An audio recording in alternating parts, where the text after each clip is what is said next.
بسم اللہ الرحمن الرحیم۔ السلام علیکم۔ وومنس کارنر کے ساتھ پھر سے ایک بار میں ہوں سعدیہ۔ دنیا کے ساتھ ساتھ ہمارے ملک پاکستان میں بھی لوگ کرونا سے متاثر ہونا شروع ہو گئے ہیں۔ کچھ باتیں بہت ضروری ہیں جن کا علم ہونا ہم سب کے لیے ضروری ہے۔ آپ جانتے ہیں اٹلی میں پہلا کیس 31 جنوری کو رپورٹ ہوا تھا۔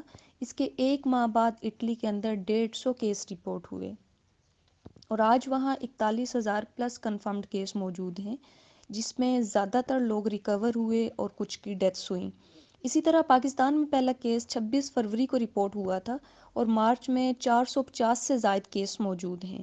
اگر اٹلی اور پاکستان کے گراف کو سامنے رکھتے ہوئے موازنہ کریں تو اللہ نہ کرے اگر ہم نے ابھی سے احتیاط نہ برتی تو ہمارا گراف بھی ایسے ہی اوپر جا سکتا ہے جیسے اٹلی کا گیا۔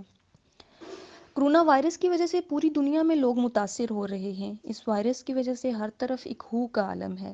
بازار اور سڑکیں سب بند ہیں۔ ہر شخص ڈرا ہوا ہے کہ کہیں وائرس نہ لگ جائے۔ اس کی سمپل پریکاشنز ہیں جو آپ نے لازمی فالو کرنی ہے اور اپنے چاہنے والوں سے بھی کروانی ہیں۔ سب سے زیادہ ضروری ہے آپ اپنے ہاتھ بار بار صابن سے دھوئیں یا ہاتھوں کریں۔ باہر جاتے ہوئے ماسک لازمی استعمال کریں۔ اگرچہ ماسک اور سینیٹائزر مارکیٹ سے شارٹ ہیں، لیکن اس کا یہ مطلب نہیں کہ آپ اس کو سیریس نہ لیں۔ آپ ہمارے چینل وومنس کارنر پر سرچ کر سکتے ہیں، جس میں ہم نے ہوم میڈ سینیٹائزر آپ کے ساتھ شیئر کیا ہے۔ وہ بنا کر رکھیں پاس اور وقفے کے بعد ہاتھوں کو سینیٹائز کریں۔ کوشش کریں جب بھی کسی سے ملیں ہاتھ نہ ملائیں، منہ سے سلام کریں، فاصلہ رکھ کر بیٹھیں۔ ایسی خوراک کا استعمال کریں جس میں وٹامن سی وافر مقدار میں ہو۔ پانی کا انٹیک زیادہ کریں، نیند پراپر لیں، استغفار کا ورد لازم کریں، اللہ پر مکمل یقین رکھیں، باوضو رہیں۔ آؤٹ ڈور ایکٹیویٹیز بالکل ترک کر دیں۔ گرم پانی کا استعمال زیادہ سے زیادہ کریں، دھوپ لگوائیں، چھینک یا جمائی لیتے وقت منہ پر کپڑا رکھیں۔ سب سے زیادہ ضروری اپنے موبائل فون کو صاف اور سینیٹائز کریں۔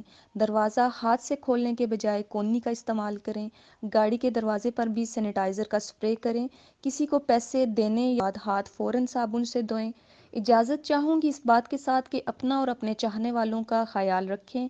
معاف کر دیں سب کو اور مانگ لیں معافی۔ اسی پھیلانا صدقہ جاریہ ہے۔ ثواب کی نیت سے ویڈیو کو شیئر ضرور کیجیے۔ جزاک